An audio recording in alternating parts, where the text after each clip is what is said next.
Hello, welcome to the session 3 of the fellowship. This is going to be about the future of esports in universities, academic options, and scholarships. So this is a very special meeting because it's the last one of the fellowship. So thank you for being here. I also want to remind you about a little survey that we are going to give you at the end, and also about the panel project that is due the 1st of July.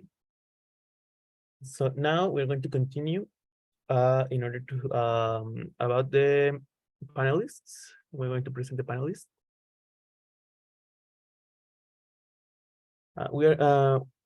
Today we receive Dr. Yupei Zhao. She is a professor of media and international culture in the Zhejiang University. Also, I want to welcome Mr. Glen Tokola. He's an esports manager of the University of Washington. And finally, but not least, Ms. Jennifer Seto, that is the esports program manager from the Simon Fraser University. I want to present Mr. Tokola. So we'll want to wait. Yeah, he's an esports professional. He has 9 years of industry experience. These 9 years are in administrating premier and tournament productions, operating new spectacular tours for mainstream esports titles, writing for the first original Twitch show. Also specializes in editorial management and content strategy for gaming audiences. Former content director for Tempo, Tier 1 North America esports organization. This one is in media initiative for professional players, influencers, and endemic sponsors to do video and editorial productions. Also, he's an esports manager for the University of Washington. He implements the program from the foundational pillars of community, career, and competition through a student-centered approach and emphasis on building a healthy and inclusive gaming community. So welcome, Mr. Tokola. Please start your 15-minute presentation. Thanks for the warm welcome, Ricardo, and hopefully get to hear from Dr. Yupei afterwards. Give me a moment to share my screen, and let's all pray I don't really have similar issues. Let's see. Share screen.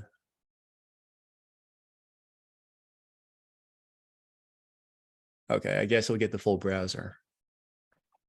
Let's see. So, can everyone see my screen okay?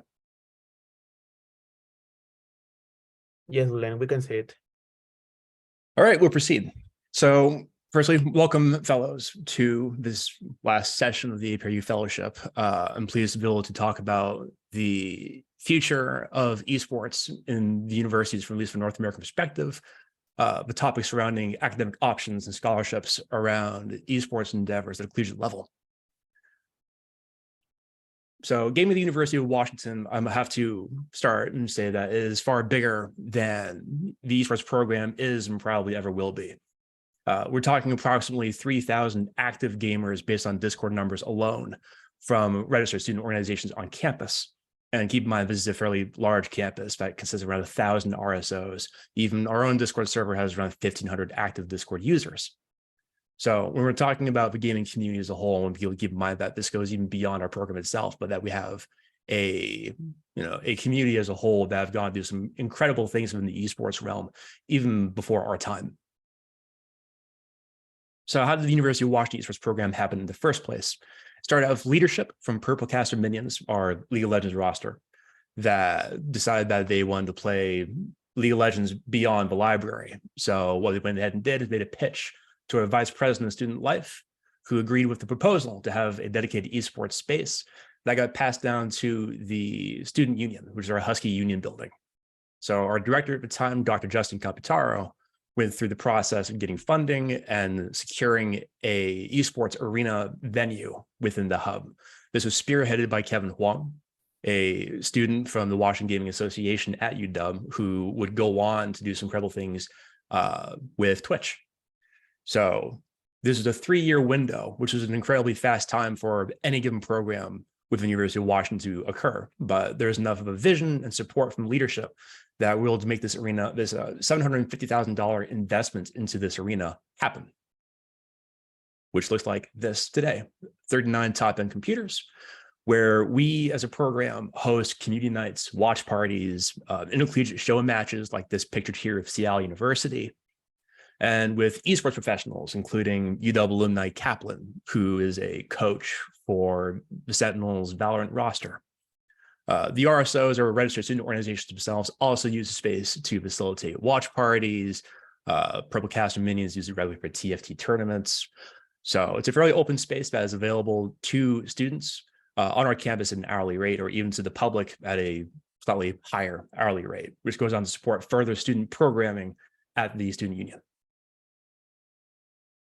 As for competitive options at the University of Washington, the primary question around scholarships at this time, we don't offer financial scholarships for our players at this moment, but it is a point of exploration that the program is continuing to pursue quite aggressively.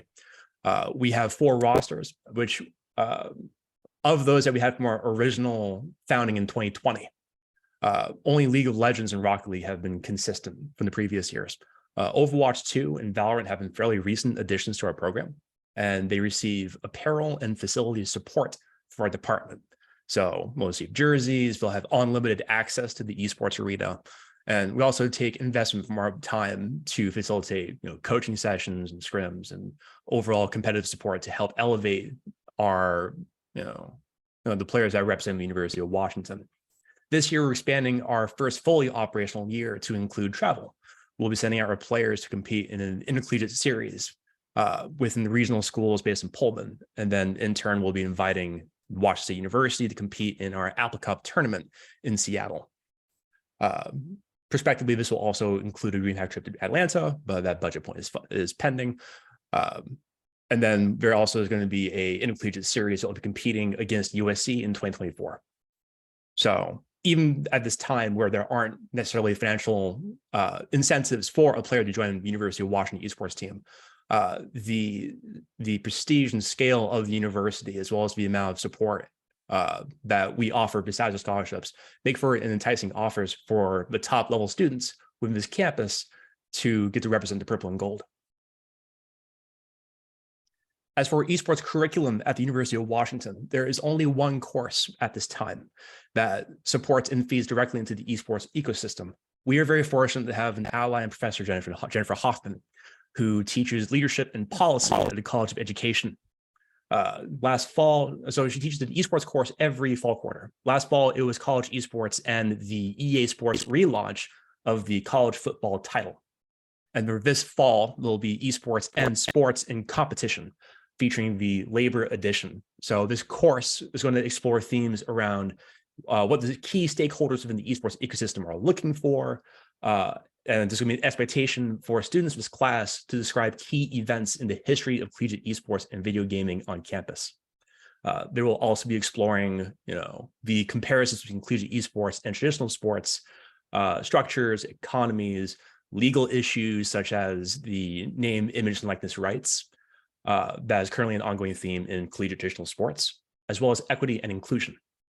So the University of Washington esports program provides support for these courses by providing an hour-long seminar to introduce both the program as well as options that students who may gain an interest or a passion in learning more about esports to, check out the program. We've also been a guest speaker for classes from the Department of Gender, Women, and Social Studies, if I remember that abbreviation correctly. We were invited Professor Shirley Yee to provide more context around the inclusivity and diversity components around esports for a class around gender and sport, which focused mainly on how sports shape cultural ideas of masculinity and femininity.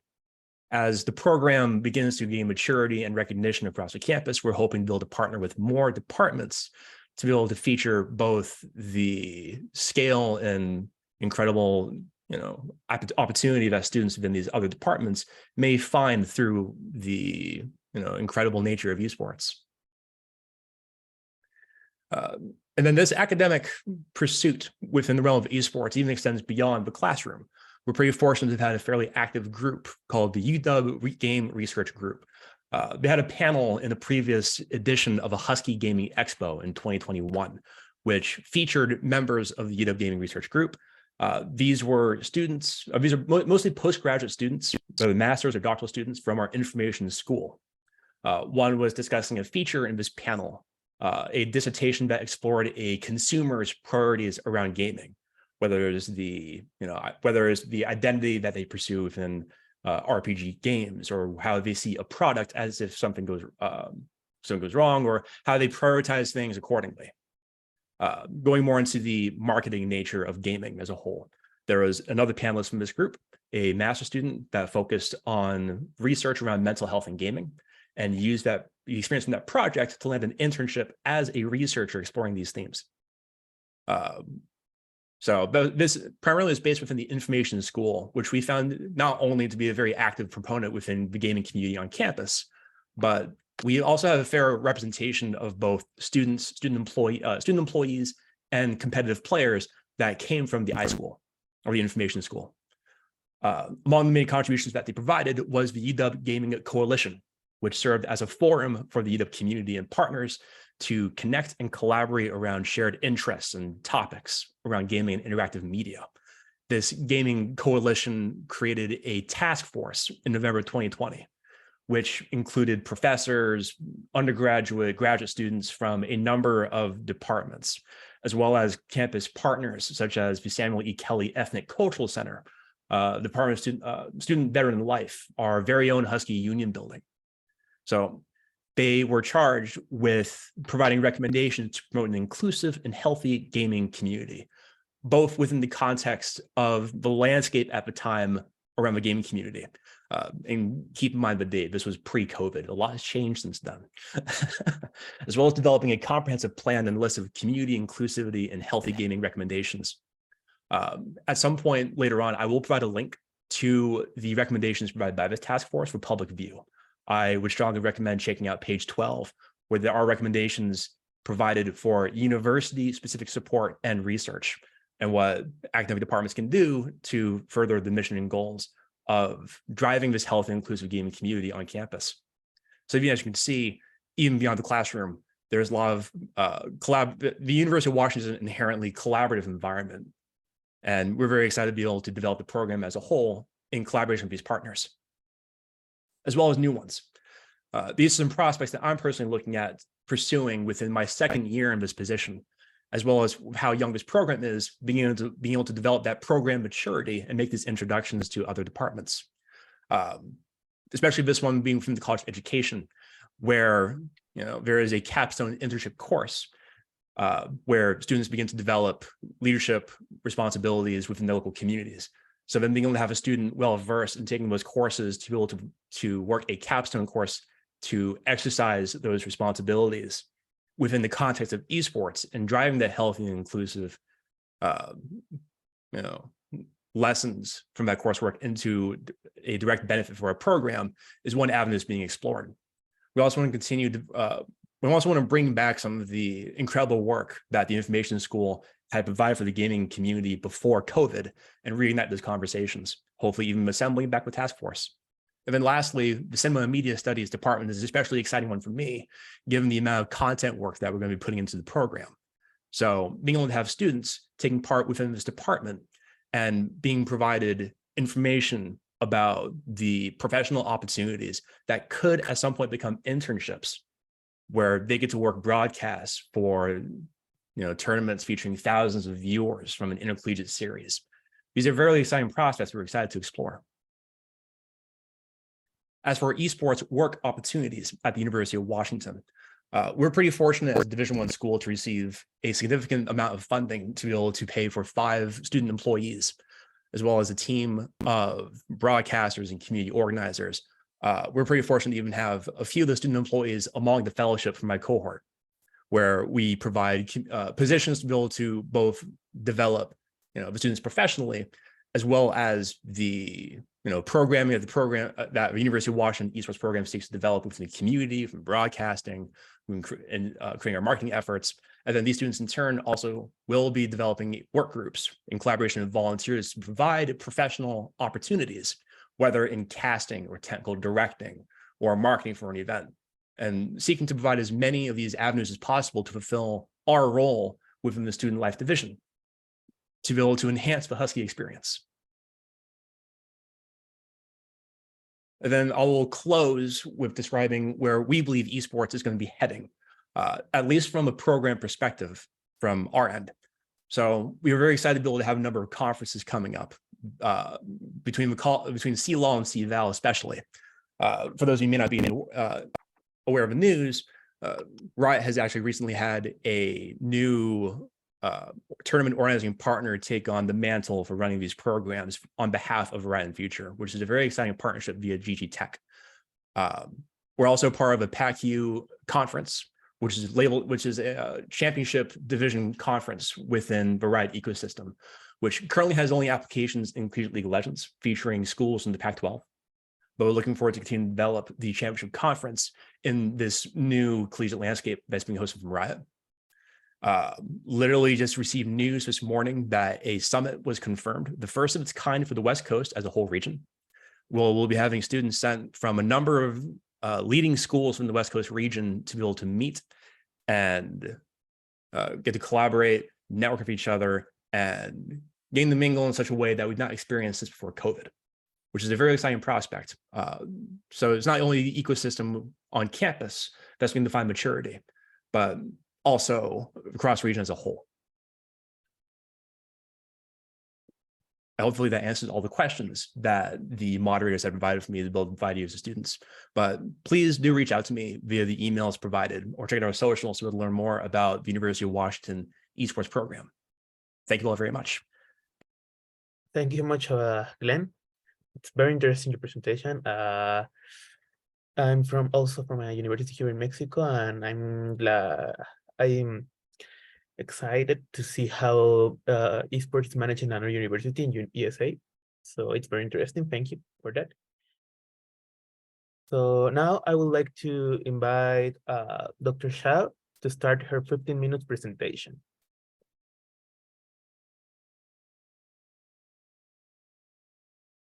It's my turn right now? Yeah, this is a little bit of your information in order for the people to see who are you.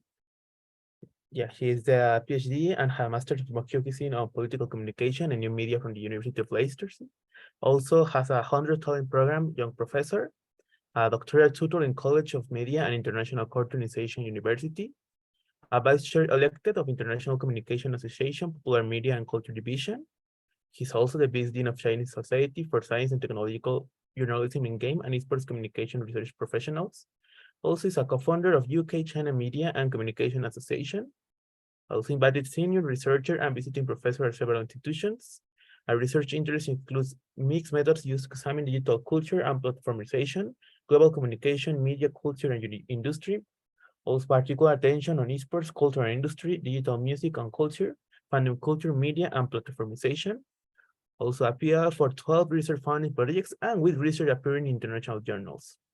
Finally, the best paper, she received the best paper award in both 2019 and 2020 at the International Communication Association Popular Media and Culture Division, and in 2019, European Association for Sport Management. So now, yes, you can start your 15-minute presentation. Thank you very much. Thank you, host, and everybody. Looks great, and sorry about the live, even though it's in the early morning in China, but it looks like the light is quite weak. And today, let me share the PowerPoint of mine first. Okay. So please start. Oh. Thank you. Yeah. Sorry, my earphone. Okay, hello everyone. My name is Yupei Zhao from the Zhejiang University, and today I'm going to talk about some of my horizons towards the esports career development and how the connections between the university and the clubs, and also in particular looking at the early career esports athlete, how they can be planned their esports career towards the industry. So first of all, I think most of you probably familiar with that. Now we have a very huge market. So esports can be considered as professional or semi-professional competitive gaming in an organized format, right? Whether in a way as a tournament or in a way as a league with a specific goal prize to win the championship. And of course, China now is the a very big market.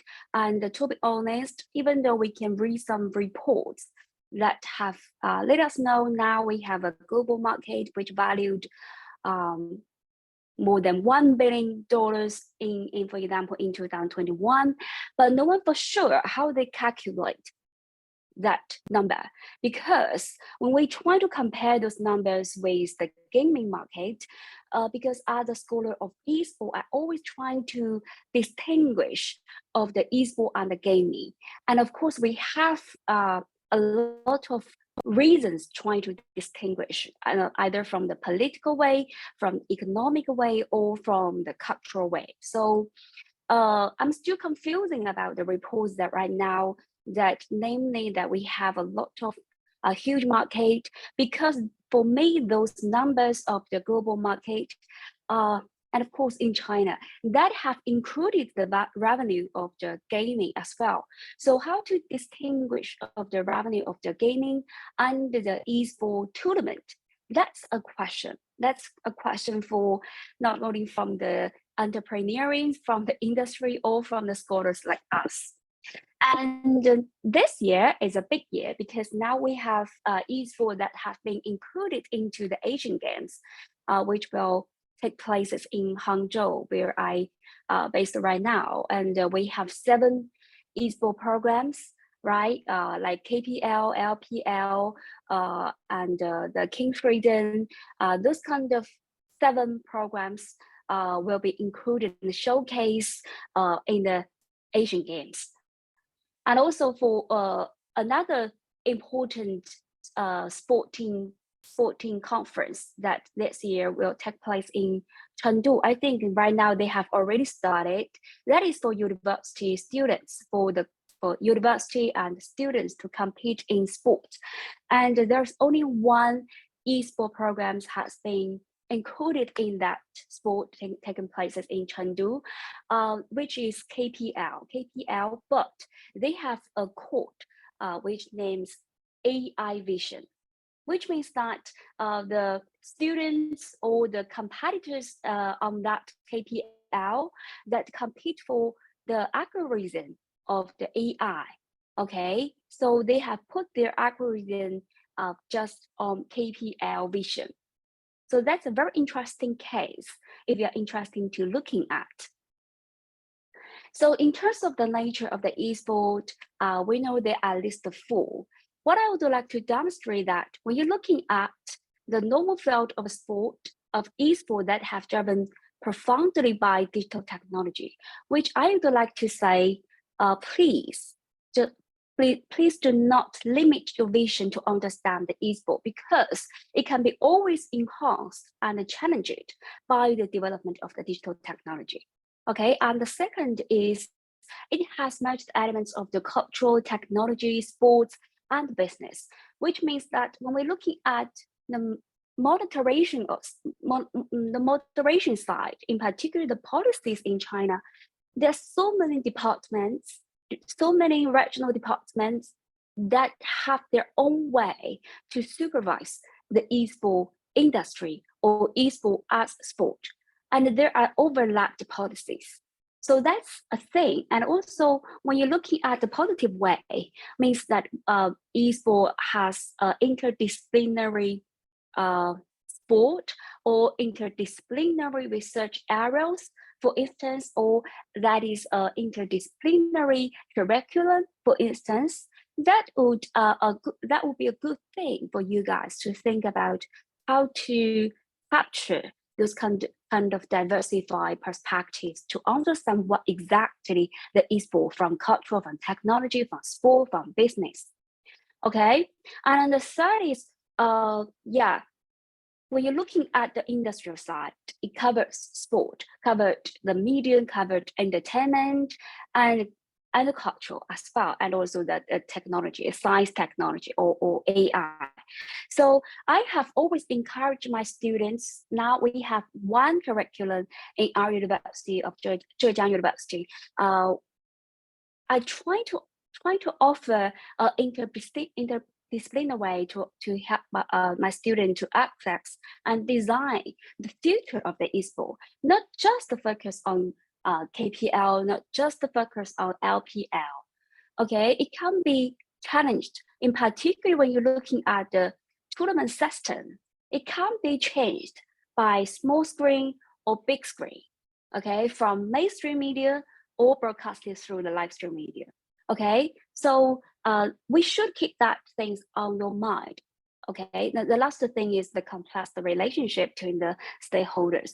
So that invite another question to follow how to lead your career, right? How to lead your career and how to prepare your career if there are so many stakeholders, and who is the one that you are really interested in, and you can be more privileged, right? So I have offered my own understanding and definition of the esport, that is digital intelligentized human actions in human-computer interactivity, mediated or generated competitive world. Okay, so if you can read my definition again, I try to highlight the human-computer interactivity. I try to highlight how to understand the skills of the digital, how to understand the skills of the intelligence in a competitive world. But the pity is, at least so far, I didn't read any papers that have figured out what exactly the skills of the digital and what the skills of the intelligence of the esports players have. Okay, in particular for those professional athletes. I try to do, but to be honest, that needs a lot of work. That needs, I have to share a lot of thoughts with different scholars from the different disciplines about this technical issue. That's the always concerns we have. We cannot solely rely on the technology. So again, this outcome is a case that actually when we try to understand the esports platform in China, we can understand how the esports as an umbrella close and umbrella stand that work hand in hand, which means that when you're looking at the industrial side, and when you're looking at the side of the policymakers, they try to work hand in hand, not try to negotiate, not try to compete, because for the government side, they need the revenue from the industry, and also they need to go hand in hand, work with the industry to understand what exactly the young people are looking for. Okay.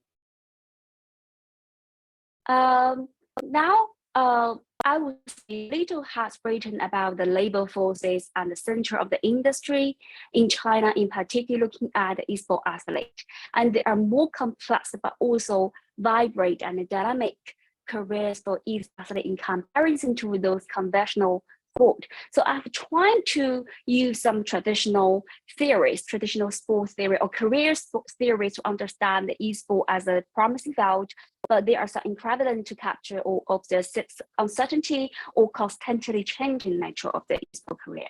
So that is why I have published paper, but draw a theory which we call KIOS theory and a CGC. Okay, so that is the study. That is the way to study the behavior of the complex and the non-linear dynamic system, and also try to understand the system behave in a random manner, and understanding the order beneath the KIOS.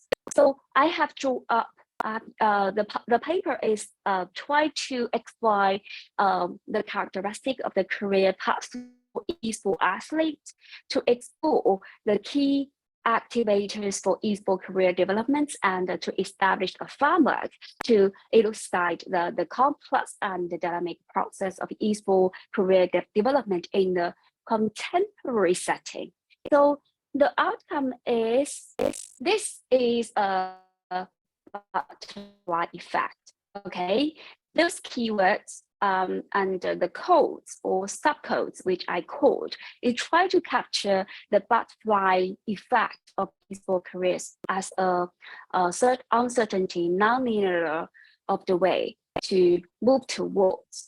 So now in China, the block blocks of the university or college of the esports in China is they have misunderstand that esports players or esports athlete actually is hard to cultivate it. They have talents, and the best way to educate them is to help them to sustain their career, not just teach them how to play esports. Okay, they have privilege rather better than you as a tutor to know how to play esports. So the best way is how to help them sustain their esports careers. For example, I will help them to understand what abilities they have, the comprehensive abilities they have after retirement, or transfer their careers, or from esports players to coach, for instance. Okay, so that is the task for the university that for us that we should do and take a big concerns. So esports athlete careers right now does appear to follow a series of the progressive stage, and the career development in esports is a complex dynamic system, and the trajectory in esports are unique to individuals. Okay, so when I interview retired esports players, I'm always concerned that whether they can summarize what activity, what skill they have after retirement, and how to understand their skills can be transformed as a sustainable way, as a continued way. Okay, and also when you're looking at the individual side, there's no direct entry point for esports athlete looking to develop their professional careers. And the starting condition of their careers may have big impact on their career development, and the small changes may have the large consequences to the outcome of the career development. So when we try to lighten the young athlete or early career athlete relating to the practice, first we have to eliminate the uncertainty in careers, right? However, when you're looking at the positive side, as I always mention, there are so many positions that you can looking for in the industry, right? As a coach, as a esports manager, as a club manager,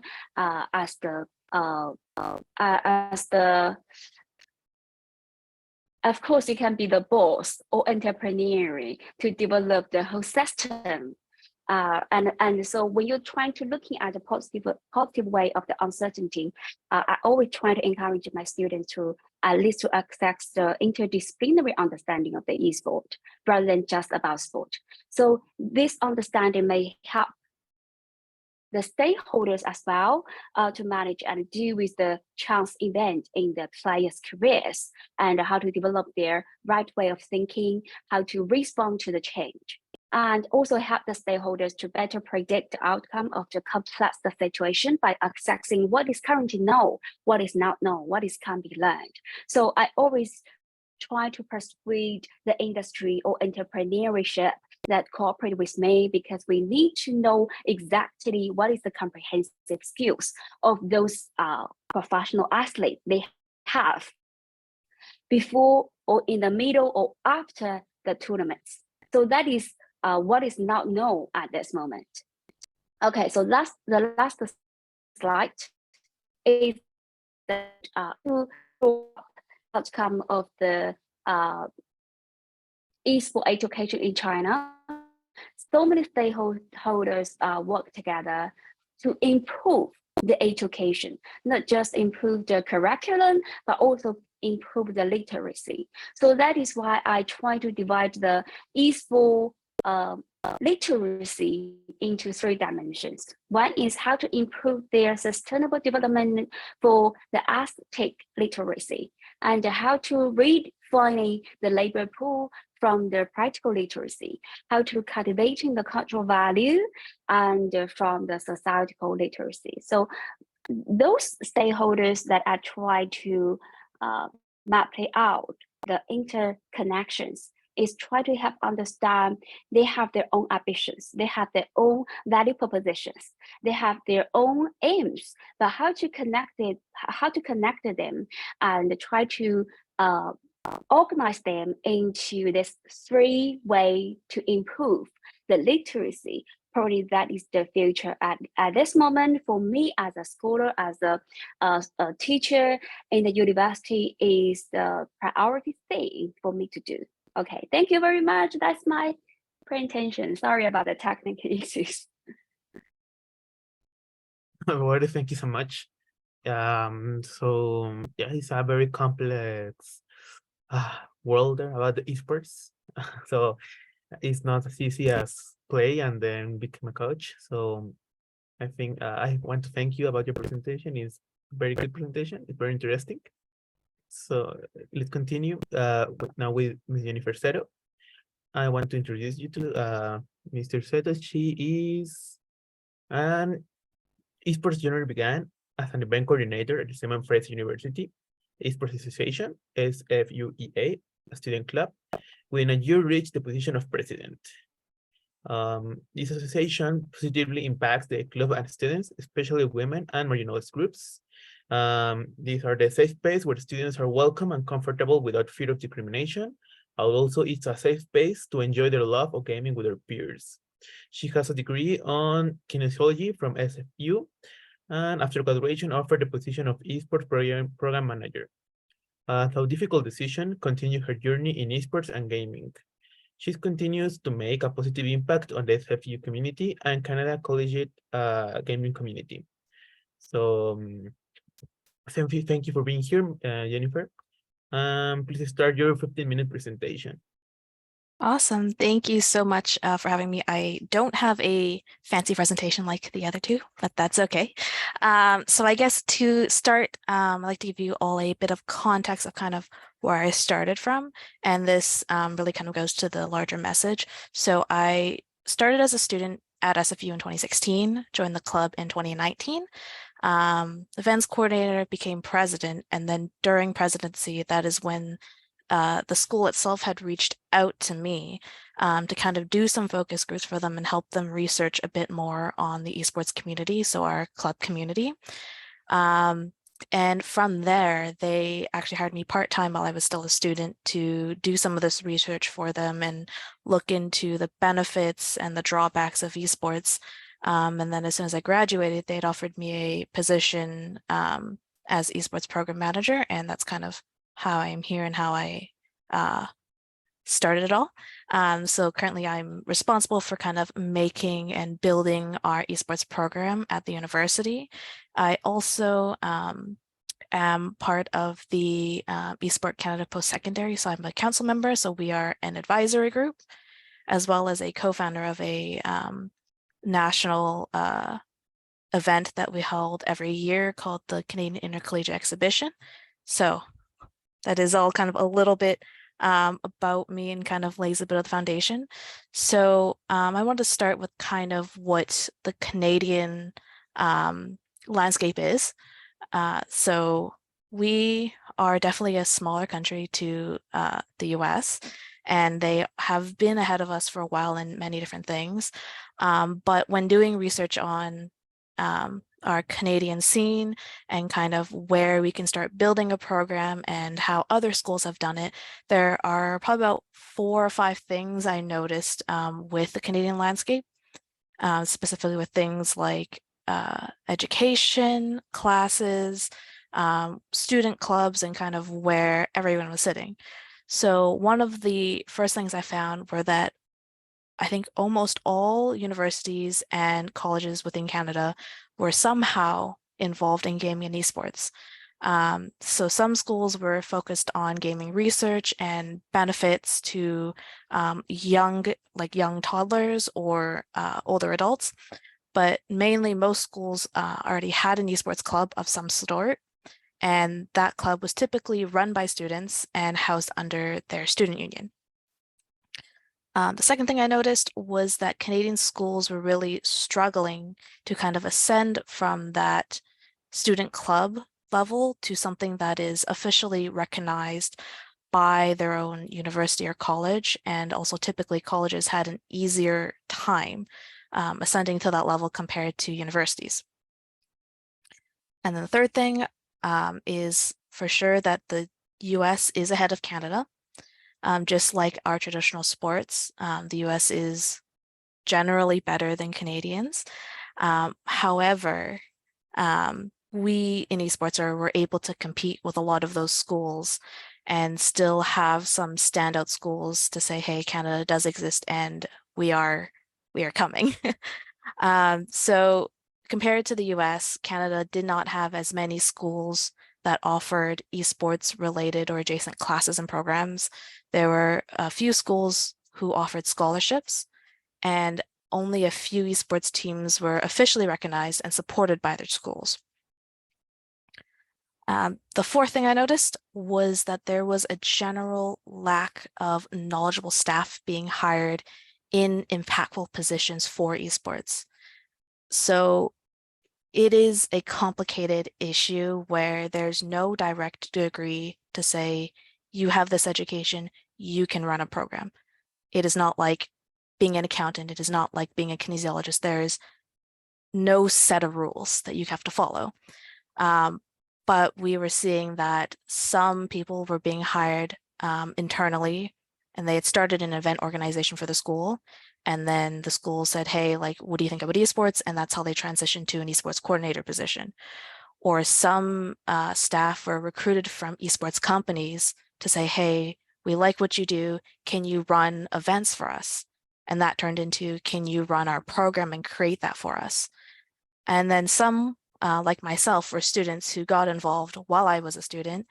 And we started talking and pitching to university staff and faculty, and it stuck with somebody in there, and the schools hired students in those positions kind of usually right out of university to say, okay, you know this space, you know your community, we can help teach you how to pick up some of the other skills, but be our advisor. Tell us how we can make this happen for the students. So, you know, instead of kind of having that one career path, it was more an accumulation of knowledge and skills that people were picking up that increase their success at being able to run and create programs within Canada. And kind of lastly, like I had already kind of mentioned, there's no singular way to run a program. So, for example, kind of there are some schools that I'll highlight in a second, but I do a lot of advising for schools within Canada and the US on kind of different ways they can get esports into their own schools. So one school I advised for, they had started in their athletics, which most people will think is a natural place for it to fit because sports and esports are similar. But that athletics program hired co-op students who did not have an esports background. They had a business background or they had a computer science background. So that kind of hindered their program. And the students, or the school, also saw esports as only an opportunity to profit. So they wanted their esports program to be something that helped make the school money. So one of the things they did is they charged $35 per student to enter a tournament. And that is way too much for probably the majority of students. They also had membership fees, but didn't have any structure of what membership was. They didn't have facilities, and they also didn't have the staff to help students navigate through what they could do, what they couldn't do. So, you know, in this case, you know, there's no right or wrong way, but I'll say the wrong way was to not listen to advice and not collaborate with students. So that was kind of one of the pitfalls that some schools fall into, is they treat esports exactly like athletics. And you can do that to a degree, but you also cannot, because it is not the same base. It does not involve the same people or even the same coaching and staff. But, you know, because the esports industry is so big, we do have a diverse background from where each staff comes from and how they thrive. So like I mentioned earlier, there are exceptions to these kind of 5 trends, and there's been some standout schools within Canada who have found their own niches and have figured out how to make esports work in their own way. So to start, we have St. Clair College. So it is a small college, I think less than 10,000 students. They're very small, but within North America, they are one of the big Titan schools for collegiate esports. They are definitely kind of the gold standard within Canada. So they have a esports management program that is 2 years, where they learn kind of how to run events and broadcasting and a little bit of everything within our ecosystem. They are currently housed under their student union, and they started about 7 years ago. So housed under the student union, and with the person they had hired on to run that, they were able to grow and expand to be known as the esports school. They have a fabulous facility, and they have scholarships, and they really are kind of, I would say, the most advanced school in Canada. In the same province, there is Toronto Metropolitan University.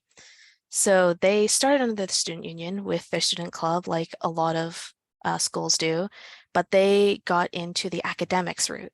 So they got in with their media and broadcasting program and said, okay, to your media and broadcasting program, let's add esports. Let's add everything to do with the broadcasting, the casting, all of that to do with esports.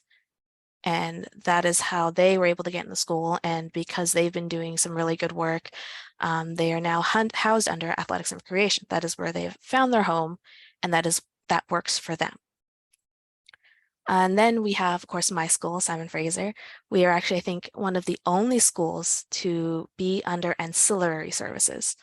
Or I guess in the US it's called auxiliary services. So we found our niche because we had a staff member who was championing, who was really into innovation, and he saw esports as the next best thing. So that is who reached out to me in the club to kind of start this esports wrecking ball that is kind of tearing through our school.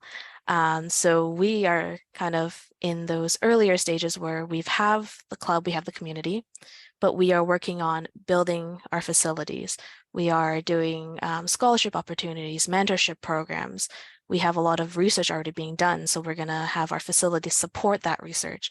So for us, it's not living in one area like it is at Toronto Metropolitan. It's living in all areas of our school. We really want to encompass esports very broadly. But that's to be said, there are many ways Canadian schools will approach esports, and wherever your school is able to, I think this goes for anybody, wherever your school is able to find your niche is maybe the direction you need to head into. Don't be kind of stuck in saying I have to be in athletics, because that's not necessarily true. As for the future of esports in universities, so we have seen esports kind of explode over the last, I'd say, 5 years within the university scene. Partially, that was, of course, due to the pandemic, but so esports in Canada has really hit a point where the schools can't ignore its presence. Students are engaged, they're constantly talking about it. Kind of higher admins like presidents are seeing that their school is top in the West Coast, top in the East Coast, and they kind of go, oh, what's that? And esports has become something that is so out there that it is very hard to ignore. So schools are getting involved, and it is an activity that Gen Z, really the majority of Gen Z participates in. But I think 2 years ago, there was probably about 5 esports jobs in Canada officially. And I think within the last 2 years, we've expanded to probably 40, 50 more, at least. One school this year went from 1 staff to 8 within 1 year. And that is generally unheard of for a new department, especially a department that is not strictly academic based.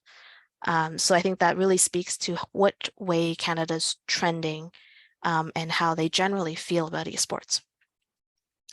And then with kind of, as we go along, we're expecting to definitely see within Canada that there will be increased regulation of esports, both provincially and nationally. So Esports Canada is one group that's been around for a while. They generally do K to 12, so kindergarten to grade 12 esports. And last year, they opened up the Esports Canada Post-Secondary. So that is regulating all of our university and college esports and making sure that we can all help each other create programs and make them successful.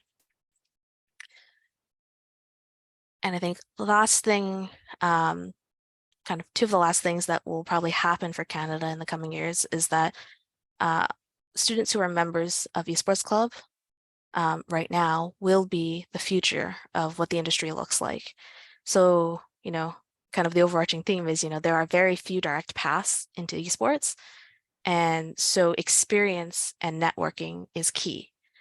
And the easiest way to do that as a student is, of course, getting involved in your student clubs, volunteering, and really just jumping directly in and immersing yourself in esports and learning as much as you can through these positions that you have, because there's nowhere else you can go for them. You might very much learn by doing. And then that being said, I think the last thing that Canada is looking at is that the collegiate scene, I guess I would say Canada and I guess all of North America is probably looking at is that the collegiate scene will become the tier 2 scene, especially with the changes with major companies and how they're operating. It gives collegiates and younger individuals the opportunity to get to those professional levels. And then I guess the last thing I want to close out with is just a little bit of advice for some students who are trying to be more involved or trying to kind of get their programs ascended, is that, kind of one, just like this fellowship kind of allows you learn about the landscape of esports globally, and then kind of zero in on your own school. Find out kind of what staff can help you with what you want to do. Find out what the goals of the university you're at, what they are, and how you can align esports to that. And then a lot of it in your research is also find out what some of the common concerns are, because you will meet naysayers everywhere. Maybe not everywhere, but there will be some that you encounter. So definitely just do your research on some of the myths. Some of the ones that I've heard and people have approached me with is women don't play games. And you kind of have to sit them down very politely and tell them women make up 45% of the gamer population. So you're very politely, you're not correct in that. Or even video games, people who play video games are more violent than people who don't. Again, one of those things that we probably grew up hearing, but a bit of research into that will realize that that's actually a myth, and it is very hard to say that one causes the other or is even correlated, because there's a lot of things that could be correlated to certain behaviors. Yeah. And then I would say, talk to everybody that you can. If you meet somebody, tell them about esports at your school. If you kind of bump into maybe like a dean or a professor, mention it to them and they might be interested. And that's where you get your way in. It's very hard for students to kind of bring esports up by themselves. So definitely seek to, your computing science faculty or a vice president or somebody to get them to listen to you for 10 minutes. And you can explain to them, what all the benefits are and how it aligns with the school and all the research you've done. And maybe they just might listen, because that is what happened to SFU. Somebody listened to us, someone listened to the students, and that's kind of what started this entire journey. So that is kind of all I have to say. But yeah. Okay, thank you so much, Jennifer. It's very interesting. Personally, I live a little bit of your life. I also became president of my own student club.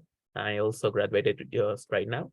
And now I'm deciding if I want to be in esports or I want to be like in my career. So yeah, I understand you. So thank you so much. It's very interesting, your presentation.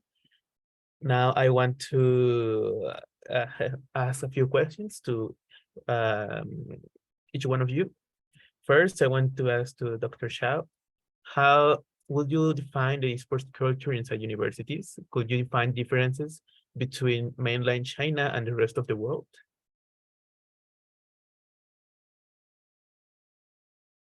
You're muted, Dr. Zhao. Okay. Yeah. Okay.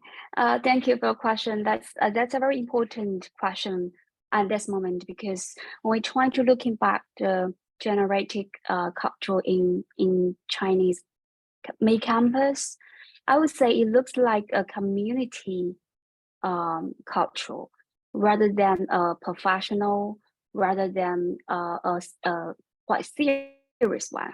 Why I say so? Because for a lot of campus of esport, they're still trying to the student leadership are still trying to employ the esport as the way for communicate, for sourcing the funding. Okay, so they are in student IS, they are very obsessed with playing, but they feel like, okay, esport association can be a way for them to showcase that they are play for good. So that's a concern for me right now, because last semester there's a case in our school. There's a student have been complained because they have tournament officially in the campus, but she are complained by cheating. And when I asked the detail what happened, actually she said because she are busy to doing the class work, so she don't have time to join the tournament again. So she asked her classmate to help her to continue the competing. So she explained in a way that didn't consider it seriously. But for a competition, we know that we have to do the fair things, right? So that's why I think at this moment, it's still a challenge for us to persuade all the students who are joining the eSport Association that you should take it seriously, because they take it for habits, for interests, for having fun. So they didn't consider as a career, right? And also when I'm looking at the differences of the esport in university beyond the China, I would say, for example, I know there are scholarship funding in America, in France, but in China, at this moment, no, we don't have this kind of social welfare that's supporting the esport students to continue their study, to continue their internship, for instance. So the reason why we don't have that kind of funding or scholarship is because of the top-down perspectives. They're still trying to understand what is esport actually. So every time when I try to lecture to the policymaker, the top 5 slides are always trying to help them to understand what is esport. So we still, even though we have a huge market, but we still have this kind of knowledge gap to persuade those people who are still maintain the power to make the decision to understand what is the new things of the esport. Okay, thank you. I hope I have answered your question. Yeah, thank you so much. So now I want to ask Mr. Glen Tokola a question. So, Mr. Glen, how can we ensure development of healthy gaming communities inside the universities? Can you repeat that question one more time, please? A little slower. Yeah, sure. How can we ensure the development of healthy gaming communities inside the universities? Building communities for communities on campuses. There was a panel from the Esports Youth Summit last summer. I think it was the Boise State director, Dr. Haskell, who was talking about what schools do to use the vehicle of esports, but it doesn't necessarily have to feed into the esports ecosystem. Since within the collegiate space, we are here for the students as staff, administrators, program managers. Rather, as we execute an esports program from our end, it should meet the needs of the students in those places, which is what allows them to different things and compete, which is fun. I think the best way for having, that support for the esports community from these campuses, from at least from like a department or student union or whichever sponsoring department happens to be the primary stakeholder from the administrative investment into esports, is to respect that.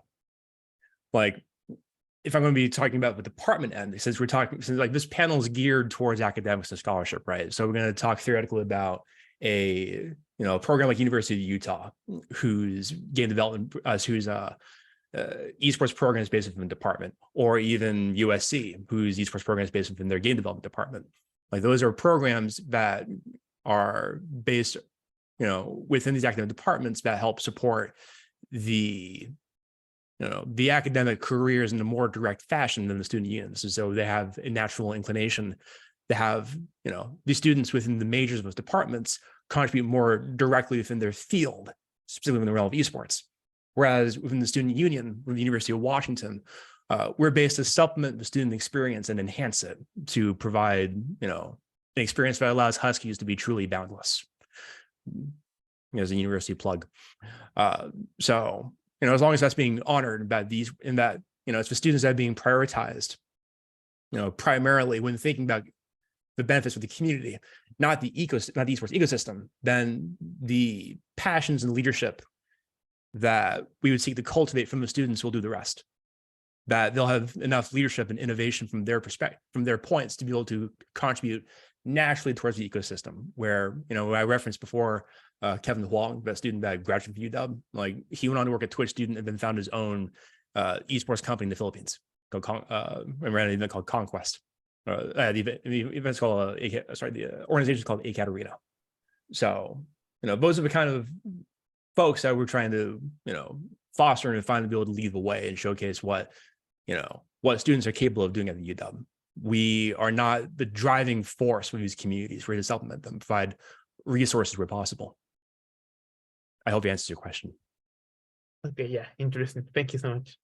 So finally, I want to ask Jennifer Seto. This is my question.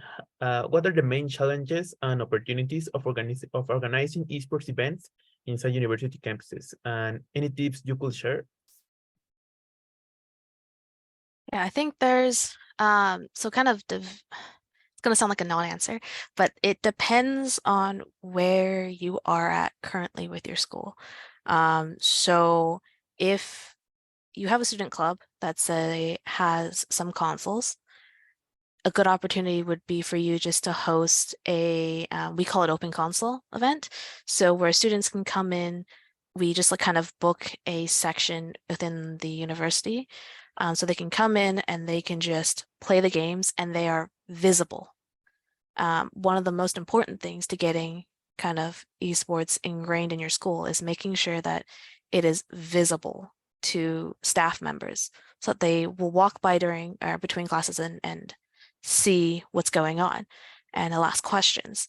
But if you have like your own lounge, I think those are really good ways to kind of host LAN parties or watch parties. So those are some really good opportunities for esports to kind of excel and be at the forefront of people's minds.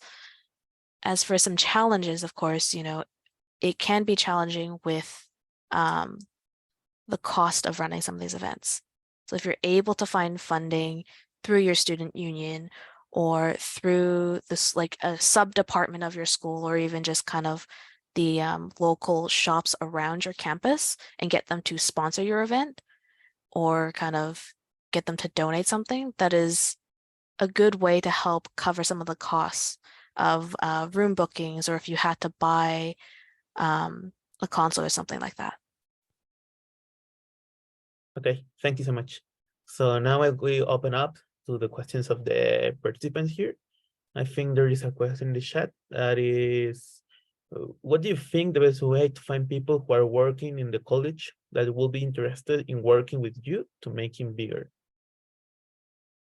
Georgia, would you like that any of the panelists answer your question, or would you like anyone in particular?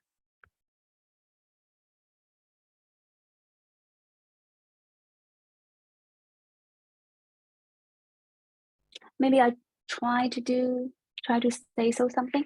I just wondering what does mean working in, because there are scholars who are research about esport. There are some the practitioner or who are working the association. So I'm still confused about this question. But I think if you're asking how to work with like me, research on esport, there are so many ways, right? For example, you can search the keywords of the Web of Science and to looking at who is the scholar published the paper on esport, and trying to looking at her or him, the profile. And if you're looking at the association, like we have a student union, list of the association of the different naming. So you can go there. So if you would like to ask some students or friends that get together, that you guys would like to establish association, that's great. And you can, the best way, there are so many BBS, you can go there to make announcement that what you would like to do, and ask someone to at least offer a contact, right, to give them a way to engage you. So if I understand correctly. Thank you. Okay, so now it's like there's like a correction. There is you just said how can we make our club a larger part of the university community, and how will we find who to reach out to? I can take a stab at that if you're cool with it, Ricardo. Okay. Awesome. Let's see. Yeah, so I think the best way of going about it is finding the key common points you have within your given community about like not so much like an entity, but a project. So what's kind of the big thing that you all collectively want to be able to accomplish, whether it is an expo or a tournament broadcast or a singular focal point that is going to be easier to translate more granular specific details to a stakeholder that may have an interest in being able to incorporate that as part of their programming. You'll more likely, I find you'll find more success with this within the student union student life or student activities, student affairs division of campuses. You can also go down the academic route. Even during my undergraduate periods, I literally pitched a new magazine to the faculty senate because it had academic connotations that I felt were especially relevant towards campus at large. And professors and administration, they love it when you work within their systems. So I find that best way of going about that too. But even within Washington State University, their entire esports club was being advised by someone who was an IT administrator for the university. Maybe not someone who has like administrative pull, but has those connections for making the department run, and and more importantly, he had a vested interest in esports. And that was James Hopland from Washington State University. So he helped kickstart and he helped advise the students as they kickstart their club to become a sports club, which kind of a higher degree. And as you might, that's probably a question, they become like a larger part of the university community in that way. So to summarize, I would find the prospective home where you'd want to run this project. You run that project, you nail it, you make it successful, and then you make that as part of your key pitch to become a part of, the given home, whether it's a university department or athletics, or a student union. And best of luck. Okay, thank you so much, Glen. So if I could take a stab at that as well, yeah, if possible, if you have time for that. Yes, of course. Okay. So Georgia, first off, so everyone knows SFU and UBC, we're in the same province. So we know your school very well. So I was actually speaking to Georgia or to Rosa about this, but we can talk about that on the side. But I think generally speaking, students need to kind of start with that, find your research and build a pitch deck. Build a pitch deck that will give kind of an overview summary of every part that esports touches that the school can then take and say, this will be helpful to our vision. I think all schools should have their like mandate or 3 goals or whatever it is. So tailor kind of your pitch deck to that.